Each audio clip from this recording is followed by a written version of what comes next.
I'm Lisa. I'm the Almost Southern Mima, and today I'm going to share with you my jambalaya recipe.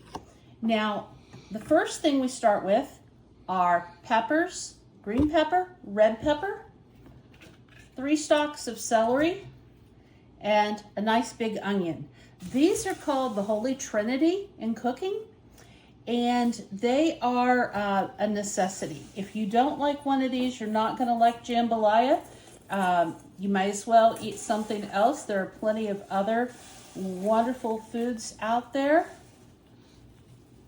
But first thing, you just want to cut up the peppers. And we're just going to give them a quick dice.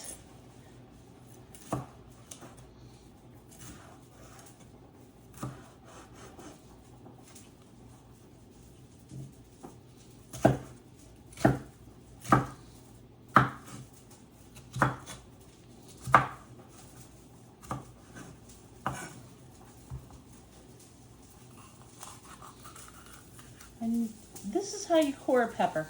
Just take it around the sides there, bring it down to the bottom. So you cut out the bloom on the bottom, and you can remove most of the seeds and the stem and all of that part together.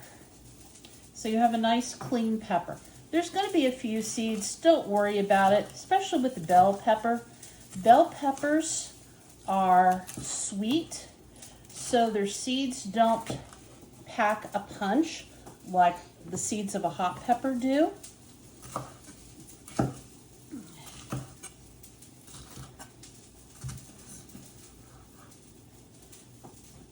So just chunks. Again, take your knife down into the bell pepper, cut around the bloom in the bottom, up the other side, cut around the top, and then you can just pull these out by hand. And I just tap it to get the seeds off.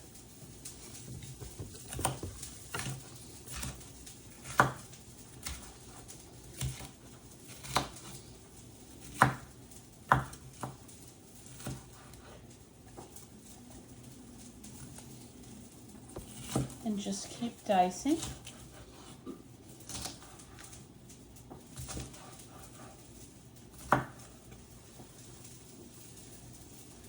Go ahead and focus in on my hands. Again, you want to cut right in here. Take it around the top of the pepper. Bring it down on the other side. And then down into the bottom. And you're pulling it out all in one piece. A little dump for the seeds that are left in there.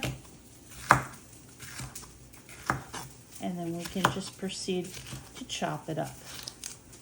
Always taste it to make sure it tastes good. It's wonderful. I love fresh green peppers and red peppers. There's nothing better than munching on them. Okay, now we have the celery. I'm just going to nip off the tops. Where you cut them is up to you. Mine's been in the refrigerator for a while, so it just needed that dry part on the top taken off, as well as the bottoms.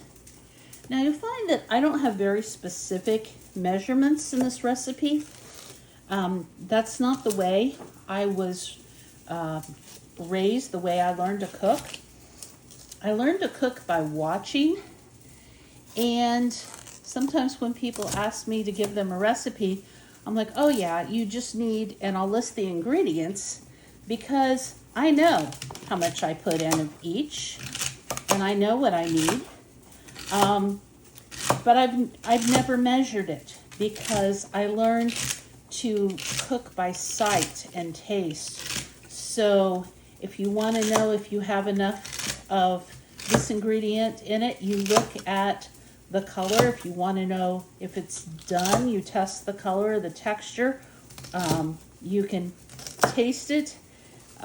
So sometimes it's really hard for me to give out recipes to other people and tell them exactly what, how to make something, but I can walk you through this and you'll see what I put in, and I'll guess at the measurements as we go along.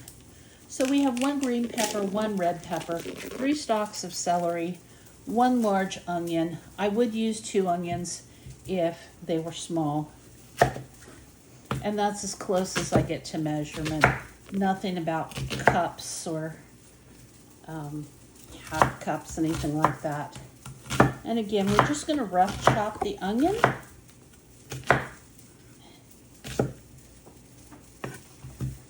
Stop And there. go ahead and start again.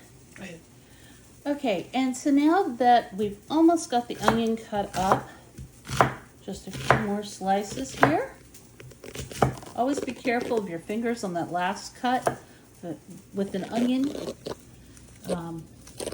we'll just move the scraps over to that end, keep all the good stuff that we're wanting to use at this side, and we want to prep everything before we start to cook, especially with jambalaya.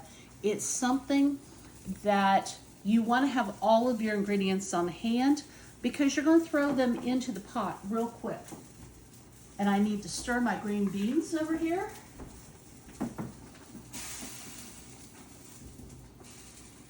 And I'll just put that wooden spoon across the top so it doesn't boil over behind my back. So now I'm coming over here, and you notice I actually have 3 separate cutting boards. So this one is for my vegetables. This one is for my meats. I never allow meats to go onto my vegetable cutting board. I actually don't allow cooked meats or cheeses on it either for the wooden board.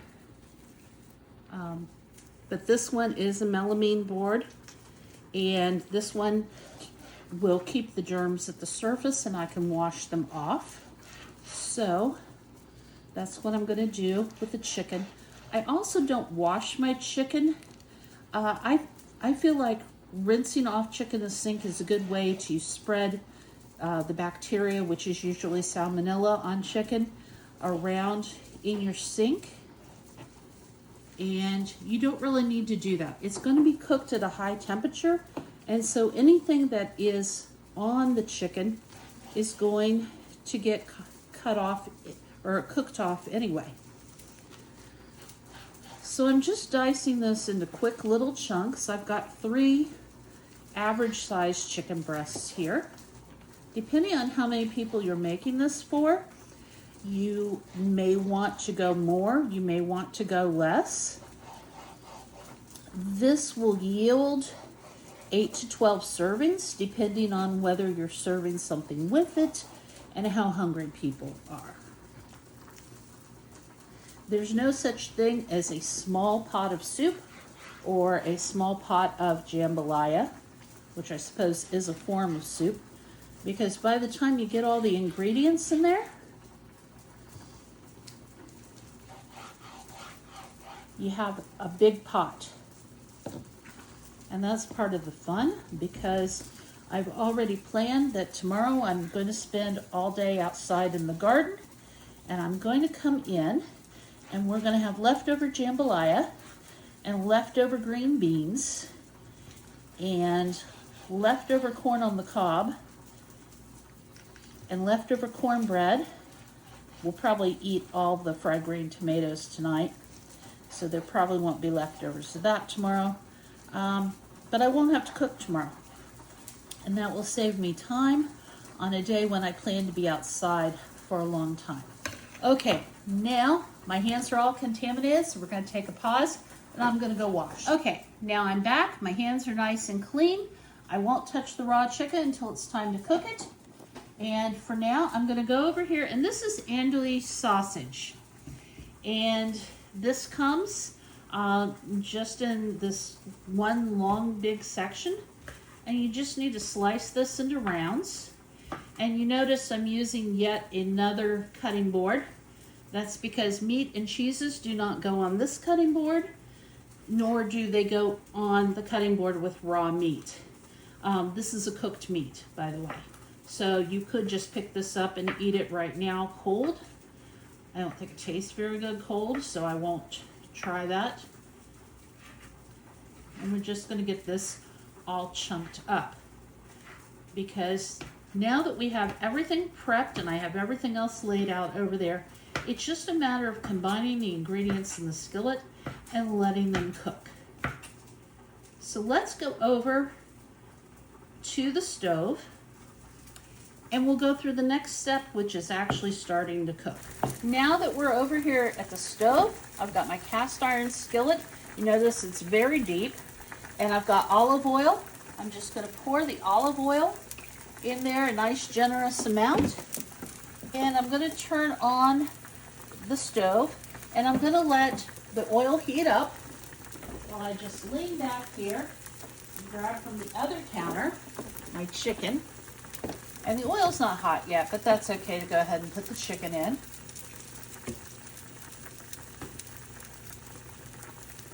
And you notice that I'm very careful not to touch the chicken. That way I don't have to wash my hands again. I use the knife to get it off the cutting board. Put it aside. And then I'm going to get out just a spatula. And I'm going to start stirring it around. And while we're waiting for everything to get hot and start cooking, let me talk to you a little bit about cast iron. Some people are afraid of cast iron because they're a little bit finicky. This skillet has actually been in my family for 4 generations. It was my great grandmother, so my mother's mother's mother's skillet. She may have been using it as far back as the late 1800s. I know her first child was born in 1896. Yeah, 1896. So it could have been used from the 19th century through today. We used this as I was growing up, and now it has been passed on down to me. Someday I will pass it on to one of my kids. And we're just going to let the skillet get hot and let the chicken start to cook. You want the chicken to cook through in the skillet, which really doesn't take all that long. Just a few minutes. You want to get it browned on the outside, and then after it's browned on the outside, just give it a couple minutes to cook through. That's because we're going to take it out of the skillet and let it rest while we put the other ingredients in, and then we're going to put it back in with everything else, and let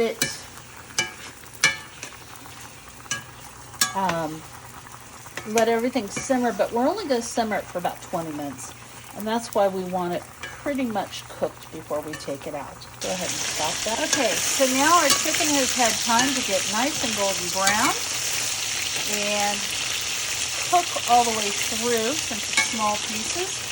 So I'm going to pull them out and just lay them on a plate to the side of the stove while I work on the other ingredients. Now, as I said before, working with cast iron, and some people find that a very finicky pan to work with.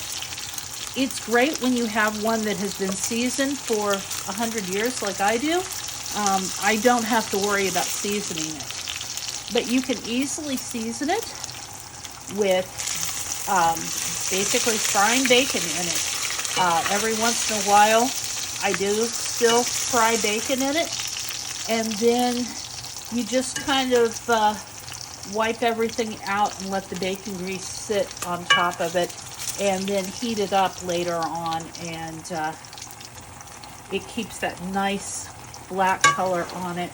I'm going to turn this down. We're ready for the next step. I've taken a little bit of a break and let the skillet cool down and let the rice finish cooking. You do not want to go into this next step with either a hot skillet or uncooked rice, and I'll tell you why in a minute. But I'm going to add a little bit more olive oil to the skillet, and I'm also going to get it heated up again and reach over here behind me and grab my onions, peppers, and onions, peppers, and celery, the holy trinity of Southern cooking. I'm just going to push all of that in there. I could have put that in there with a spoon, but I'm just cooking for my family, so they're used to my fingers being all right. There's two standards, one for family and one for other people. Okay, so I'm just going to start sauteing the trinity in here. And as you can see, this is not just a flavoring, it makes up a great part of the dish. But as I said, you don't want to go into this with a hot skillet. If you do, then you're going to scorch your vegetables right off the bat, and they're not going to be able to saute, and they're not going to cook nicely. They're just going to be burnt on the edges. So we let the skillet cook down after we cook the chicken. You could use 2 skillets, but I like making everything in the cast iron skillet. I really feel that I can taste the difference between something that's cooked in cast iron and something that's cooked in a different kind of skillet. And these vegetables cook quickly. You're just looking for the onions to get a little bit translucent, the celery too. And remember, you don't have to cook them all the way through. You definitely don't want to cook them until they're mushy, because you're going to continue to cook them.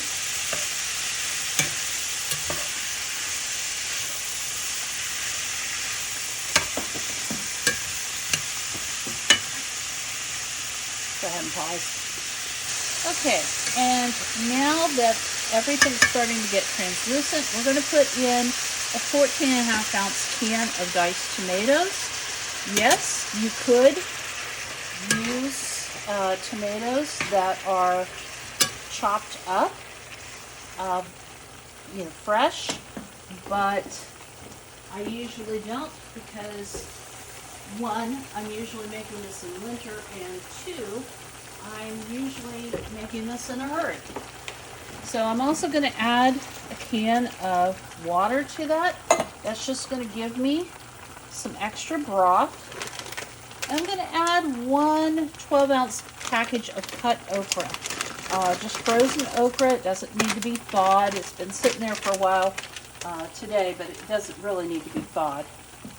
And I use frozen over fresh, because where I live, finding fresh okra is hit and miss in the grocery stores. Either it isn't there, or what I can get in this area just doesn't look good. That's why I grow my own okra in the summer, and why until it starts bearing, that I will use frozen okra in my jambalaya. And now we're just going to toss the chicken back in.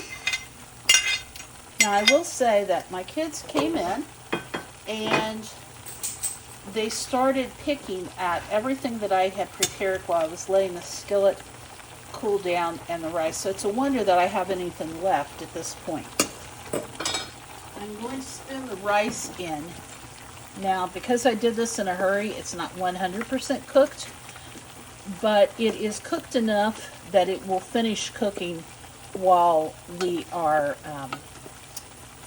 letting this simmer for about 20 minutes. What you don't want is completely uncooked rice added at this point, because if you add it completely uncooked, it's only going to be half cooked by the time you're ready to eat it, and that's going to be, really, really nasty.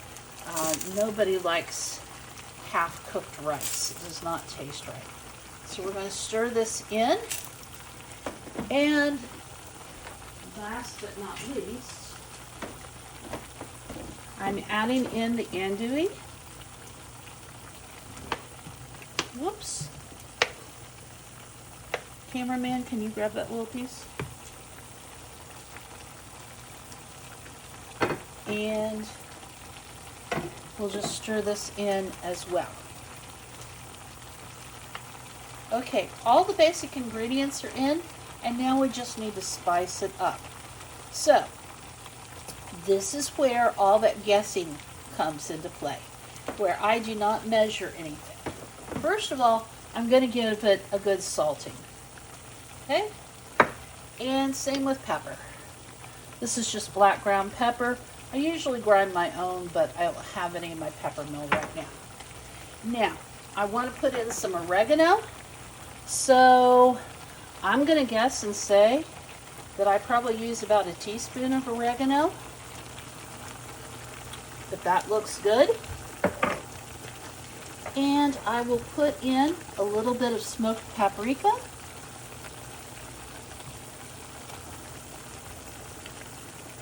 I'm going to guess about a half teaspoon with that.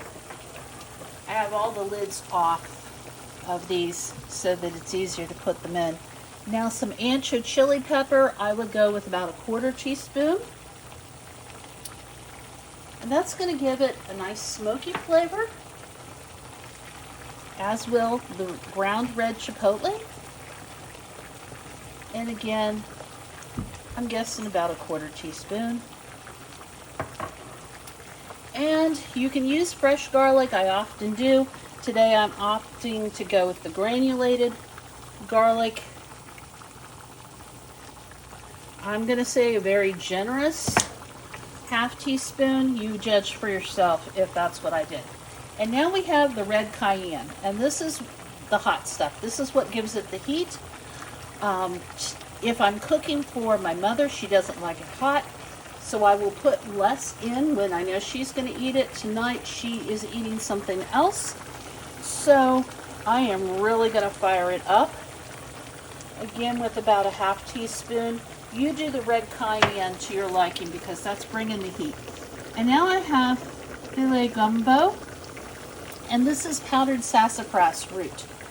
And that is going to thicken it. So about a half teaspoon of that as well. It also flavors it. Now, you can either use okra to thicken your jambalaya, or you can use filet gumbo. As you saw, I use them both. It doesn't make it too thick. It just makes it tasty. And now I'm just going to mix in all these spices. And I can tell by the color that it's turning that this is spiced the way that I want it to be. Now, what you can do at this point, since the chicken is completely cooked and the andouille comes fully cooked, is you can do a taste test and see if this is to your liking. I'm going to be sitting with Tabasco sauce by my side while I eat, and so if it ends up not being hot enough for me, I will just put a few dashes of that in. So we're going to let this simmer about 20 minutes, and then we'll come back to see it all plated up. Go ahead and turn it. I'm Lisa. I'm the Almost Southern Mima from Lisa's Garden, Ohio. I am also tired and hungry, so I'm going to serve up the jambalaya, green beans, cornbread. I didn't make the fried green tomatoes. I'm going to do that in a separate video so I can show you how I make them. Probably film that one tomorrow when we eat all these leftovers. But for now, goodbye.